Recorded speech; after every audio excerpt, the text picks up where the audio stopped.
Good morning, everyone. Welcome to Unity Clear Lake Center in Lower Lake.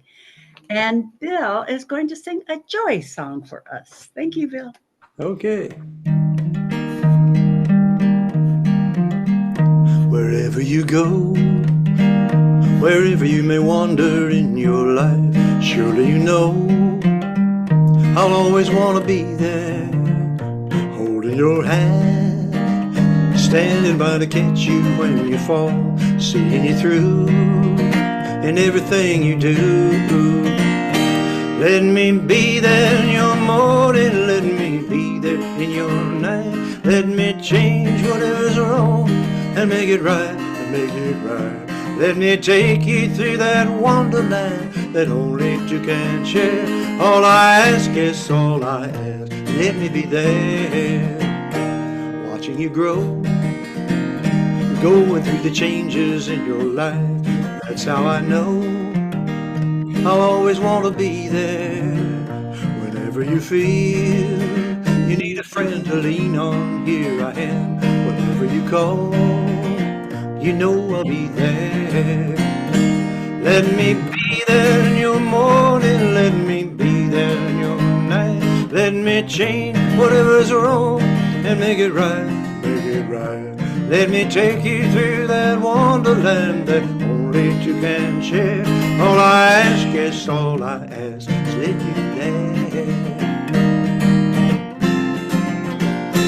Let me be there in your morning, let me be there in your night.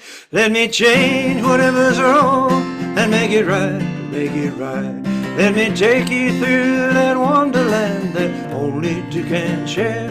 All I ask is all I ask is let me be there. All I ask is all I ask, let me be there. All right. Terrific, Bill. I started to want to sing along, but then I forgot I wasn't muted. Well, anyway, we're going to mute during the other times that we're not speaking or singing or whatever. Okay, so now we're so happy to have Reverend Bob Brach speaking with us today, zooming all the way from, well, Sacramento. Sacramento. All right, and he's going to do the opening prayer. Thank you, Reverend Bob. Well, thank you, Barbara. Bill, beautiful song. Peppy, get me going here. Yes, wow. Wake up song. Yeah, good wake up song. And I was thinking about an opening prayer, and one of my devotionals had an interesting quote from a gentleman named Pablo Picasso. And Pablo had said this: "It takes one a long time to become young. It takes one a long time to be young." So as we move along our spiritual journey in life, I invite you to let those words work in our mind. It takes a long time to become young. We may think we have to start out young and then work away from it, but no, it takes a time to work. And we know that Spirit is working in our lives, and that Spirit is always on time. Spirit is never late. And everyone here is here by divine appointment. And those that may be watching later at a recorded presentation of this, they're there at the right and perfect time as well. And we're grateful for this wonderful technology that allows us to connect over the miles and record these materials and put them out into the world where we talk about a good unity message. And with a grateful and thankful heart, God's children said, "Thank you, God." Together, thank you, God. And thank you, Reverend Bob. Bill is going to sing Surely the Presence and the Lord's Prayer for us.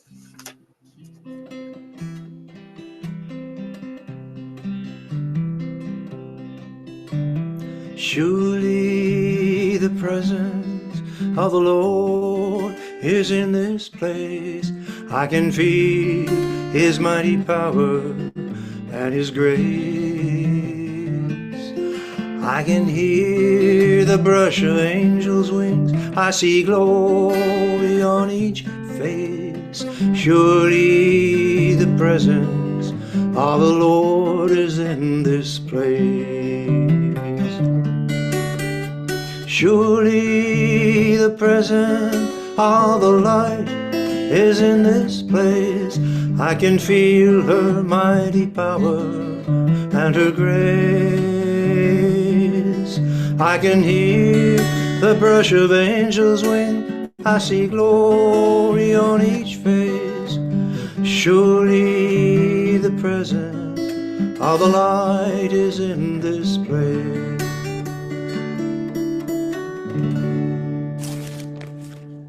And the Lord's Prayer happens here.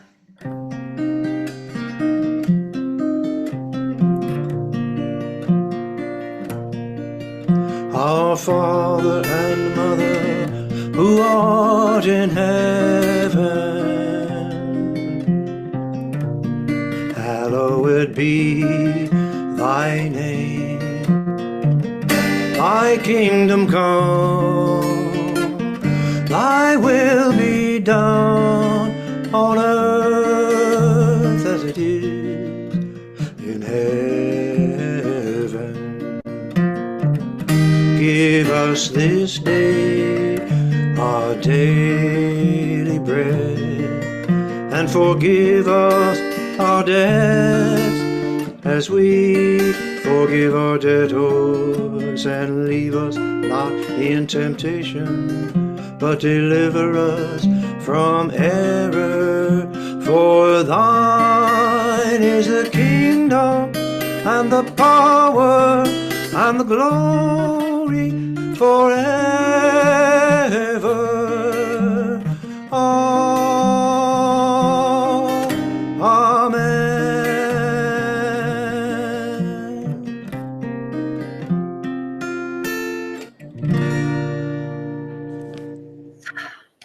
Beautiful, Bill. Beautiful, beautiful, wonderful. Thank you. And so now I am going to read the invocation affirmation, something for you to think about. This is who we are. First, there is only one presence and one power active in my life, God, the good, omnipotent.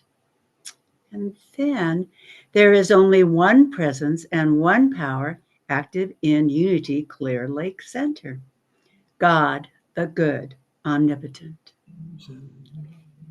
And finally, there is only one presence and one power active in our world, God, the good, omnipotent. And then the 5 basic ideas of unity are really the foundation of unity. The first, God is absolute good, everywhere present. And then human beings have a spark of divine spirit within them, the Christ consciousness within. Therefore, they are inherently good. And number 3, human beings create their experience by the activity of their thinking. Thoughts held in mind produce after their kind. Number 4, prayer is the process that affirms our connection with God mind and brings forth wisdom, healing, and everything good. And then finally, knowing and understanding universal laws, also called truth, are not enough. A person must also live the truth that he or she knows. And now Bill is going to bless us with some more music. Yeah.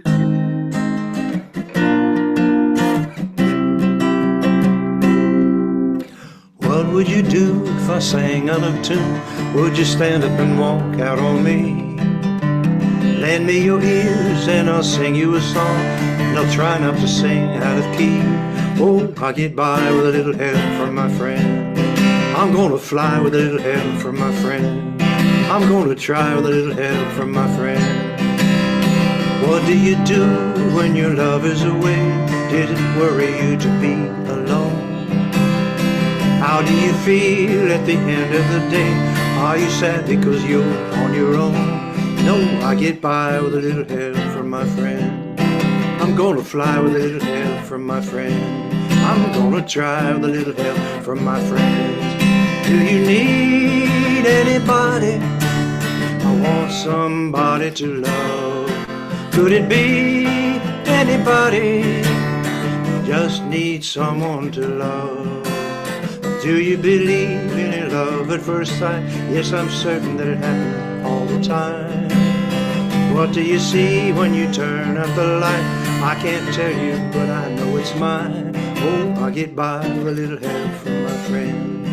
I'm gonna fly with a little help from my friend. I'm gonna try with a little help from my friend. I get by with a little help from my friends, with a little help from my friends. Thank you. Yes, what do we do without friends? Um, Gee, I'm kind of noticing something with the screen, Bill. You're staying large screen when it's supposed to be viewer speaking screen. Is there anything that was failed to do? You mean you're not when you speak, it doesn't take the whole screen? Right. And Reverend Bob, are you noticing anything like that? Can't hear you. You're muted. Bob, you're muted. There Yeah, you in the go. upper right-hand corner, if you click on view, if I click on speaker, well, I got Bill right in front of me now. But And now I have you in front of me. now I have you in front of me. So whatever. Okay, so let's just proceed then. You can Except do, that, am I going to get there? you can Well, do, anyway, do gallery at everybody. everybody, but we want speaker. And I'm going to speak, but I don't know. Anyway, here we go. I am going to read the daily word today. And for March 23rd, it is joy. And so far, been full of joy for sure. Joy fills my heart and warms my soul. Today, I will view the world through the eyes of joy. This mindful practice will make even the most ordinary things seem special, and things I may have taken for granted seem fresh and new. Even the energy I bring to my relationships will be imbued with harmony and peace. I will feel lighter, kinder, and more connected to the people in my life when I commit to living with joyful intention. Moments of frustration, disagreements with others, and disappointments may disturb my equilibrium, but for a time, and then will not rob me of my joy. I honor God each time I share my joy as I bless myself by feeling joyful. I bring more peace, and more happiness to the world. And then from Psalm 118:24, this is the day that the Lord has made. Let us rejoice and let us be glad in it.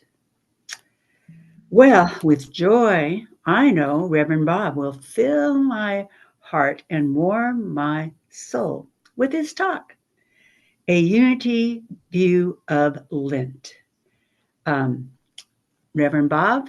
All right. Well, thank you, Barbara. And again, thank you, Bill, for that wonderful music. And wow, hi, hello out there to all you people. I see Heather here. And also, I know whoever's watching this later on when we record it, but get that unity message out. Well, like Barbara said, the title of my talk is A Unity View of Lent. And today, we're already into the Lenten season a bit. Today is the third Sunday of Lent, and it started on March 5th. And it's the biggest event in the liturgical calendars of many of the Christian faith traditions. And we're going to take a look at some of the tools that we have available should we want to get on board with this Lenten practice. And remember, it's never too late. The longest journey begins with the first step. And like that quote I wrote from Picasso, it takes a long time to become young. Anyway, and we do that through our thinking.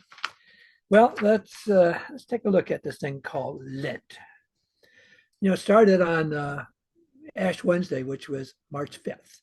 And many of the faith traditions have this practice where they put ashes on a person's forehead And usually they have the words, thou art dust to dust, and thou art dust, and to dust thou shalt return. Thou art dust, and to dust thou shalt return. Just a reminder of the temporal nature of our physical bodies.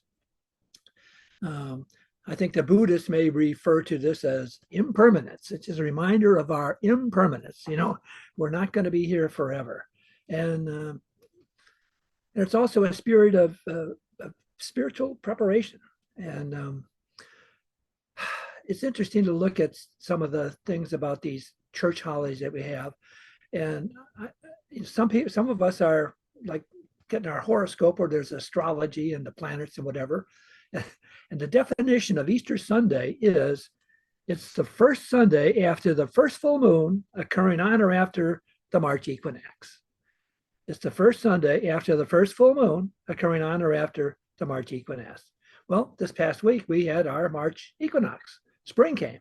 Equinox is a period of equal light and equal day. So now the days are getting longer and longer. So, well, in two of the about funding of Easter. This year, Easter comes on April 20th. And interestingly, this is the year that both the Eastern and the Western churches, Easter comes on the same day. Because the Eastern churches use the Julian calendar, and the Western churches, our churches, use the Gregorian calendar. And they're separate days apart. And but this year, the 20th, they come together, and it'll happen again in 2028. So, wow, some tools that we have if we want to get on board doing Easter. One of them is a pamphlet. We're going to get this up here so you can see it. Pamphlet put out by Unity. If you get onto unity.org, or if you Google Unity Lenten pamphlet, it'll come up. Now, they were pretty quick and sent it to me when I asked for the printed copy, but you can also get it digitally. You can download it, you can start wherever we're at. And also another Unity tool that we have, and I think we mentioned this a little bit, it's a book called Keep a True Lent by Charles Fillmore. Keep a True Lent.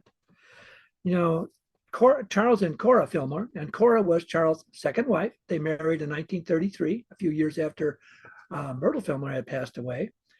And historians speculate that Cora may have developed these Lenten lessons that are in here. And if you want to have a deep dive into some spiritual practices for Lent, this is the tool. There's a daily page, and in the front part of the book, there's 47 snippets of Charles Fillmore's other works, or portions of them. Some of the talks that he gave, some of the unpublished talks that, like I've read on my radio show. And also points out there's a Bible study you can get in, and then reference to the pages in here. So this, if you don't have it on your Unity bookshelf at home, truthunity.net, truthunity.net. Mark Hicks has put a lot of our Unity books on the web, and you can look at this on the web every day and get on from there. So Charles Fillmore said, Lent is a season of spiritual growth, a time for progressive unfoldment. A season for spiritual growth, a time for progressive unfoldment. And Lent usually involves fasting. I remember growing up, we would give up stuff. And the unique Unity way of looking at Lent is abstaining from error thinking. Abstaining from error thinking. Think of the word Lent, L-E-N-T.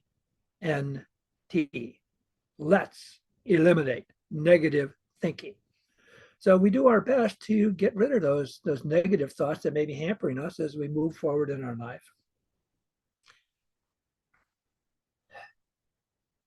In 1937, our co-founder, Charles Fillmore, made a West Coast tour. And I've heard that Cora actually helped prolong Charles Fillmore's life. She was a vegetarian, and she got him out on the road away from Unity Village. I think Cora was Charles and Rose Fillmore, secretary.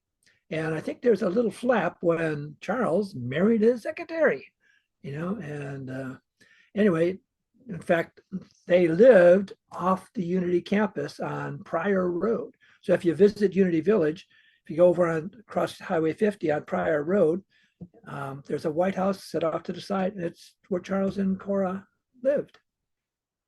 Interestingly, they were on a trip to Florida. He saw this home, got some pictures and diagram of it, and had Unity people build this on his thing so Cora and him could live there. Well, anyway, Cora got him on the road, and in 1937, he made a West Coast tour, and he gave 60 talks. He down in LA, San Francisco, Alameda, and on Easter Sunday up in Portland, Oregon, he gave a talk to 1,300 Unity truth seekers. And, one of the talks that he gave was out here in Sacramento, was at the Eastern Star Temple. And Margie and I sought out the Eastern Star Temple. And at that time, they had, on Friday nights, they had some type of a swing dance. So Margie and I went to the swing dance, and we actually got up on stage one time and where Charles Fillmore was many, many years ago giving a talk on the fourth dimension. Wow. First Lady Eleanor Roosevelt had an interesting saying. She said, understanding is a two-way street. Understanding is a two-way street. Sometimes we need to look at the way that we're viewing life.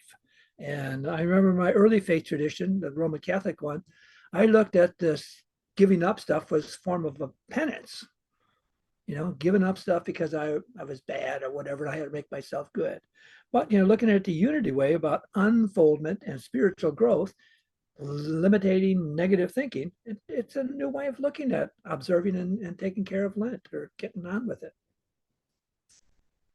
Came across a story of a farmer who had a way of looking at things.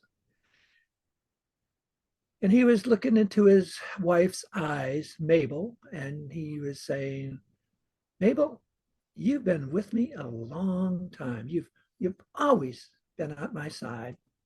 That year that the weather was so severe in the wintertime that we lost our entire herd. You were with me, Mabel, right at my side. And that year that the floods came early, and we stood on the riverbank and watched the river overflow its bank and wipe away all our crops that we had been working so hard that summer. Mabel, you were right with me, right by my side. And that time that I got sick and I had to go into the hospital and they had to operate on me, you were right by my side. And then I came home, and then that worsened, and I had to go back in and have another operation. Mabel, you were with me. You were right by my side. And finally, when we lost the farm because we couldn't pay the mortgage and the bank repossessed our farm, Mabel, you were with me. You were right by my side. He says, Mabel, I've been really thinking. Mabel, you're bad luck. So that farmer had to take a hard look at the way he was looking at things. He was looking at it one way. It's all about him and not about him and his wife working together to save this farm. So sometimes, our human to human relationships and our human to divine relationships, remember that they're a two-way street. We need to start looking at what other people are doing in their life and remember that they too are children of God and connected to Spirit just as much as we're connected to Spirit. Imagine that somebody comes up and lays $525,600 right in your lap. $525,600 right in your lap. But there's a catch. You have to spend it all in 1 year. And at the end of that year, come around and you'll get another $525,600 to spend. And you have to spend that. Well, it's actually like time. Every year we get 525,600 minutes for us to spend and use. And we have to use them in that year. We can't carry them over. And, some people have lived 90 years. And some people live 1 year, 90 times. So are we moving forward, like moving forward and getting our youngness, or are we just doing over and over? And I've heard that spiritual growth is a little bit like growing Chinese bamboo. If we had a Chinese bamboo plant and we planted it in the right soil and we watered it every day, took care of it, in the first year, it would grow 2 inches. In the second year, it would grow 2 inches. Same for the third and the fourth year. It only grow 2 inches, even though we're caring for it every day, watering it faithfully, nurturing it. But in the fifth year, it shoots up 80 feet. Wow. So our spirituality, we're going along, we're nurturing it and caring for it. Say, wow, that's not a lot out there. But all of a sudden, our spiritual thing just kind of shoots up and go, oh my God, when did that happen? So it's a little bit like that Chinese bamboo plant. In the 40 days of Lent, their time. Lent is actually 46 days. We don't count the Sundays because those are feast days. So we have 40 days and 6 Sundays. So it's 46 days. And actually, that's only about 12% of our year that we're spending this time. So if we invest this time, it's gonna go on. And who knows when that fifth year bloom will come up. And we may have been nurturing our spirituality all along, and in this Lenten season, boom, it shoots way up. Oh my God, what happened, Spirit? Wow. Every so often, and like I think on today's paper and one of my blurbs on my smartphone, in fact, there's this famous boxer who passed. We see these little things that so-and-so passed at age 89 or 86 or 96 or whatever. George Foreman was on today's paper. He was, I think it was George Foreman. He was a boxer, and he passed. But he retired. He regained his title, and now he is a grill salesman. Made a lot of money. But anyway, when we get these notices about people passing, we think, wow, I remember when that person was active in my life, and just kind of a reminder about our life. And we may take a look at what was our plan for life. What was our plan? I think most of us come out in the world and think, okay, I think I have a plan for my life. I've set some goals and a 5-year plan or 10-year plan, some more than others. But when we see these things that come up, people passing away. In fact, I was just talking to this friend of mine. He had a health challenge, and I said, boy, he's about the same age as I am, and he had a quadruple bypass. And I was telling him I was thinking of him, and he says, well, Bob, I just got a call from my 2 high school buddies. They both died last week, or didn't like that they died. And he says, boy, talk about reminders of the past. So I taking a hard look at what's our plan. And I came across a story from Chris Chenoweth. Chris Chenoweth used to be the Unity minister at the Unity Village Chapel. And he had a internet ministry called Positive Christianity on the internet. And he had a story about a man who had a plan. A man who had a plan. And this guy decided he was going to have a grill. It was getting warmer weather, and he thought, I need to have a grill so I can barbecue stuff during the warmer months. And I need a gas grill. So being the real man that he was, he decided he was going to go to the big box store, and he was going to get a gas grill. And it was going to be one of those that he's going to build himself with his own 2 hands, because he's a real man. He can figure this out. So he searched around, found one that was on sale, borrowed his friend's pickup truck, and drove over to the big box store and picked up this propane gas grill in a box that he had assembled himself. And it said, it can be assembled in 45 minutes. 45 minutes, I can do this. So on the way home, he stopped at the store, took out the propane tank, got the propane tank filled. Stopped at the store and picked up some steaks, because he was going to have steaks that night. So he drove home, and then he had to kind of muscle it out of the truck. The 2 burly young kids that helped him load it into the pickup truck, they were back at the store, but he had to muscle it out, and he didn't realize how heavy it was, but he drug it in and took it into his living room, moved the coffee table over so he had his big hardwood floor area to take out the parts and lay out all these wonderful little parts and bags of stuff. And there was 13 bags of screws and nuts and all this other stuff. And he opened them up and put them all in little packages right there. And then he took the instructions, which is about the size of a small book, and said, real men don't need a manufacturer's suggestion. Toss it over on the couch.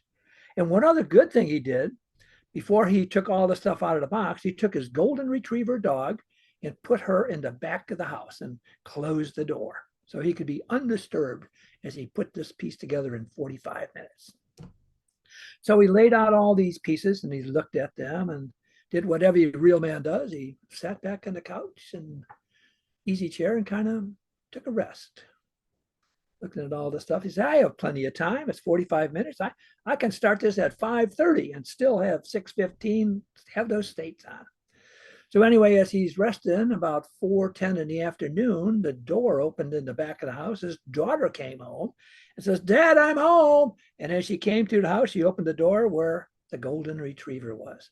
Of course, the golden retriever was so excited about seeing his master, he runs into the living room, jumping all around like a little puppy, and all these little parts and bits and stuff got kicked around all over the place.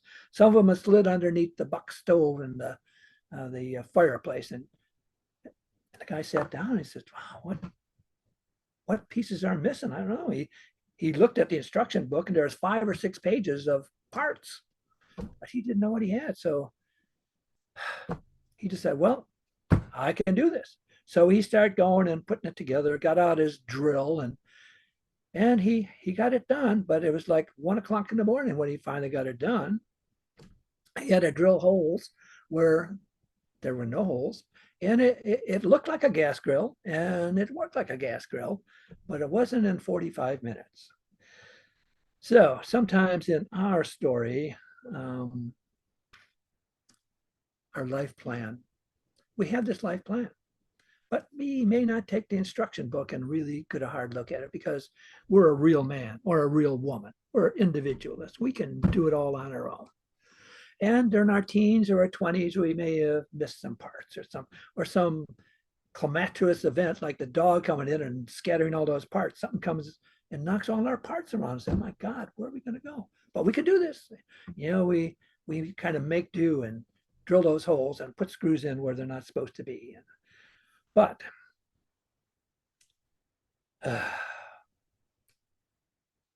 Jack Canfield, in one of his books, had talked about the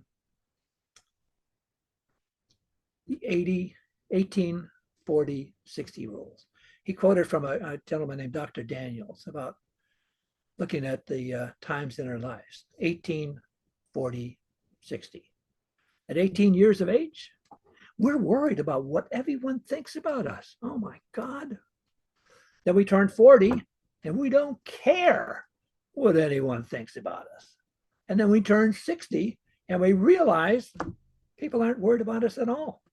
They're so focused on themselves that they haven't had time to really take a look at us. And all that time we spent worrying about what people were thinking about us or not thinking about us, it was a waste. So, and I think, you know, when we sit back in our life and we have to take a hard look at where exactly are we? Ty Cobb, when he retired from baseball, he was on his 70th birthday. A reporter came up to him and said, hey, Mr. Cobb, if you were playing ball today, what do you think your average would be? Now, Ty Cobb had a lifetime average of 367. And baseball, that's pretty darn good, you know, even though it's only 1/3 of the time. But in baseball, whatever. And the reporter says, hey, well, what do you think your average would be today? And Ty says, well, probably about 290 or maybe 300. And the reporter says, really? He says, well, you know, is it, you know, because of the travel, the night games, the artificial turf, the new pitches that are in there now? And Ty says, no, it's because I'm 70. You know, we have to take a hard look and realize where we are. You know, I remember that story when I go to the weight room at the YMCA and I look at the bench press and I think, you know, the days of trying to break 300, it ain't gonna happen, you know, not because I'm in my 70s. So realize where we are and realize what our limitations are and rejoice and be happy with what we can do.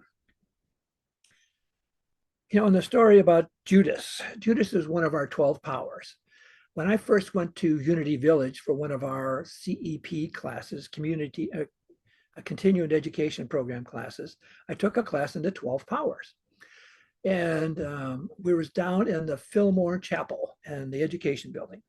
And we were to pick one of the powers and give a little talk on it. So I picked Judas, and my old embedded thinking came flying up. Here is because when I heard about Judas representing the power of life, I go, why would Fillmore pick the traitor, the guy who betrayed Jesus, to represent this thing of life? Why did they, Matthias, I think, filled in the spot. Why didn't he pick that? No, he picked Judas. And I'm thinking, oh, wow. So I did some reading, and every time it'd be the floor had opened to get up and talk, somebody else would jump up. And finally, I thought, somebody's going to steal my Judas thunder. Nope. I was the last one to talk, and nobody had picked Judas except me. And I said the power that I picked was Judas. People, what? Judas? Why'd you pick Judas? But had to remember about Judas as an apostle. Remember, he was chosen by Jesus. He was the only non-Galilean. All the other apostles had come from Galilee, up where Jesus' hometown was. But Judas was from Iscariot, Judas Iscariot. And they made him the treasurer. Now, who do you make treasurer in your organization? Somebody you can trust. And he carried the money bag. And when Jesus sent them out 2 by 2 to do all these miracles and whatever, Judas went with them, and he too did the miracles. So I think he got a bad rap, because that Gospel of Judas that came out later on, maybe 10, 20 years ago, it kind of painted Jesus in a different light. He was trying to force Jesus' hand. Here's this big guy coming in to change the Jewish world, and he was kind of trying to force his hand by, I think, bringing him into the high priest and the Roman things. So, but anyway, and he may have overstepped his bounds at times on that, but it's part of the story. And I think I came across this other story about learning by experience. We need to learn by experience. There was this grandma who was on a plane, and she was headed back. She had spent time in Florida, and she had spent time with her 6 children, her 18 grandchildren, and 10 great-grandchildren. And she was now returning home. And she sat down on the airplane, and this gentleman sat next to her. And they got to talking, and this guy was a little hesitant to disclose who he was. And she finally got him to talk, and he said that he's a child psychologist. And he's giving a presentation at a psychology conference. And having heard this woman's story about all her children and whatever, he was kind of bracing himself for this onslaught of questions that he's probably going to get from this gal. But this woman said, "So, doctor, if there's anything you want to know, just ask me," as she patted him on the hand. So he thought that he had all this degrees and whatever in child psychology, but here's this gal with real life experience that had to do that. In Unity, we talk about our one presence, one power. And I think Barbara read our 5 statements there. And one of my teachers used to call it OP2, one presence, one power. OP2, one presence, one power. And, we know that Spirit's always present. And I think there's 4 teachings that we can look at in this one presence, one power. And first it is, God is our provider. He said that Spirit of God is active in my life and in the universe. Spirit is always there providing for all the stuff that's coming into our life. I remember talking about having a desire from them. Desire from the Father. So when desire comes into my life, I take a hard look at it. Is this something from Spirit that I'm supposed to be doing? And go forward. The second thing, God is a daily provider. God is always with us. He just doesn't come in when we do these little foxhole prayers about, oh God, get me out of this and I'll never do it again. Spirit's always present, even in the calamitous things of life, like that golden retriever dog spreading those parts out in the living room. That even God was present in all that too. And third, we are immersed in God's help. We are right in God's kingdom. I remember my Unity minister, the very first one, Reverend Larry Shellick, talked about living and moving in Goddom, like kingdom, only Goddom. As we move in wherever we're at, God's always there. One of the Buddhist teachers talks about spirit being present in the world. And the presence, it's present in the palaces, in the prisons, and in the privy, the toilets. So spirit's always there, just like sunlight, always present in these places it lets in. And lastly, the fourth thing is God gives us ideas, divine ideas. Charles Filmer in that talk about the Our Father said, God doesn't give us daily bread. God gives us ideas with which we can make that daily bread. Well, let's kind of wrap this all up and take a look at what we looked at today. You know, we looked at Lent and some of the Lenten tools that we have, these 2 books that we have from Unity, and they're available online if you look at them. The meaning of Lent, let's eliminate negative thinking. And what a plan we have for our life, and a few examples of plans that others may have had, and maybe taking a hard look at what is our plans for life. In a stress management class I took way back when I was in Missouri, it was how to deal with stress in your life. They used John Kabat-Zinn's book, and one of the things that John Kabat-Zinn had said in his book is, what is my job on the planet? Is one question we might do well to ask ourselves over and over again. Otherwise, we may end up doing somebody else's job and not even knowing it. And what's more, that somebody else may be a figment of our own imagination and may be a prisoner of it as well. So he's saying, keep asking ourselves, what is my job on the planet? Asking it over and over again. And realize that, you know, we may be doing somebody else's job or something that we may even imagine it's somebody else's job. Ask that question, what is my job on the planet? And as we relook at this, came across a story of Ernest Hemingway, and he was challenged to write a story in 6 words. And the 6 words that Ernest Hemingway wrote to be his story was for sale, baby shoes, never worn. For sale, baby shoes, never worn. So I was looking at that and saying, how would Bob write his life story in 6 words? And that's challenging, you know. And I can probably take that to meditation and say, what did Hemingway mean about for sale, baby shoes, never worn? Well, namaste, dear ones. Let's move into a period of meditative reflection. And take that time to listen to spirit. And perhaps in our little quiet time here, we'll hear something like a small, still voice, because spirit talks in a small, still voice, but rewards openly. So let's go into our heart center. Follow that next breath down into our chest area and let our attention focus on our heart. That physical organ that sends blood to every cell of our being and carries away waste products as long as bringing nutrients to each cell. Feel the pressure of our feet on the floor, the pressure of our body on whatever chair we're sitting upon. And if it serves us, we can close our eyes to go deeper into this time of prayerful meditation. And as we bring our attention to our heart center, if there's any part of our body temple that needs that healing hand of spirit, I invite you to see spirit-filled, love-filled blood flowing from our heart center to that part of our body temple that needs that healing hand of spirit, bathing it in a blue-white bubble of healing energy, bringing about the right and perfect healing at the right and perfect time and in the right and perfect way.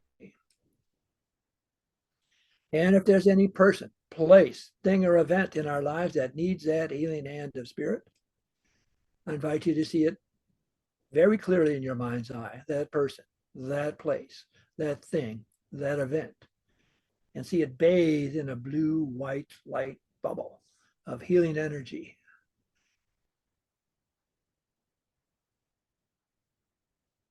Bringing about the right and perfect solution at the right and perfect time and in the right and perfect way. And Jesus of Nazareth, when asked by his disciples, saying, Lord, teach us how to pray, he said to go within to the closet of their being. Shut the door to the outside world, and your Father, which hears in secret, speaks in a small, still voice, but rewards openly. So we've followed our attention down to our heart center again. We mentally shut the door to the outside world. And we take a few moments of resting quietly in the silence, listening for something like a small, still voice speaking to us, or images flashing across the screen of our mind, or thoughts flitting through our mind as we gently rest in the silence.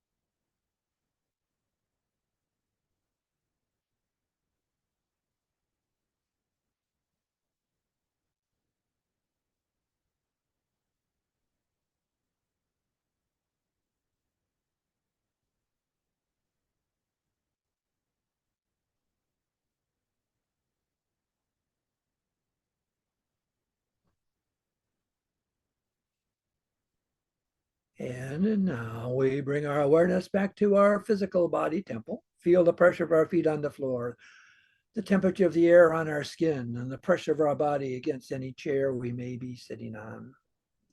And perhaps in that time of silence, we heard something like a small, still voice, or images flashing across the screen of our mind, or thoughts flitting through our mind, or perhaps not.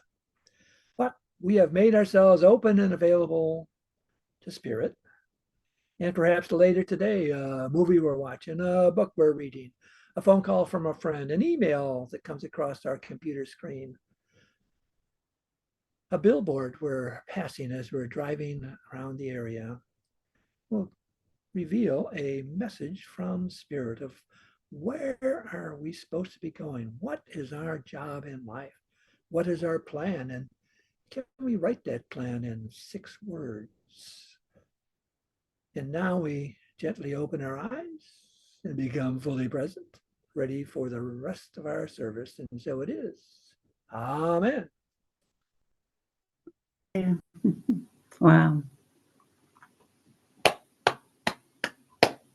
If you were at church, we'd be applauding for sure. Oh, thank you, Reverend Bob. I mean, you had everything. You had me laughing, that's for sure. Thank you so much for a beautiful service. We'll revisit for sure.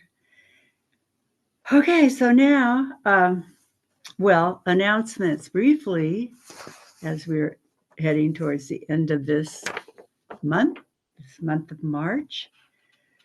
At church next Sunday, Sarah Merlin, and she's always so much fun and so inspiring. She'll have live music there, and yes. So wait. Okay, she will have live music, and it's going to be Rob. Wait a minute. Oh, Barbara. Okay, never mind. Okay, so I can't. Anyway, she'll have that. She'll have a musical group, and there'll be live music, and that same music, Art Frez. There we go. That same musician that's going to be with her is going to be. I mean, he'll probably be with his band on next weekend, next Sunday. But when he's at Easter Sunday, he will be there to do our music. And so Art Frez, that was the name I wanted. And of course, he's fabulous, and it should be just wonderful. So that's this coming Sunday. So now you're going to get the newsletter, of course, when April has started. And the first and third week will be our speaker, our leader, Patricia Holler.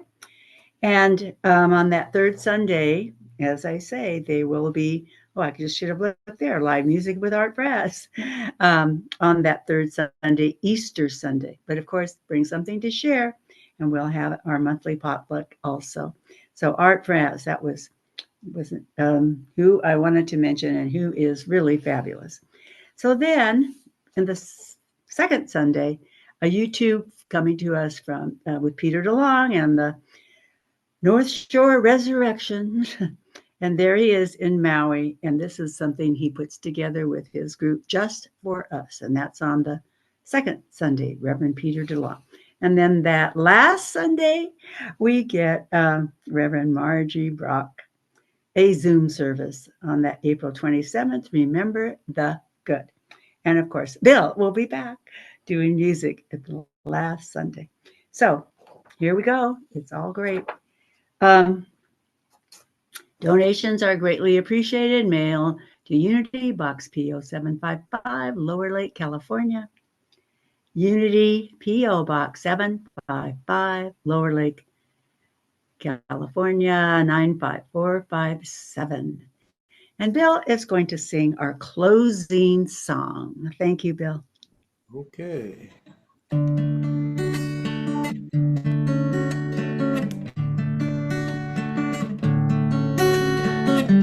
Rows and flows of angels' hair and ice cream castles in the air, feather canyons everywhere.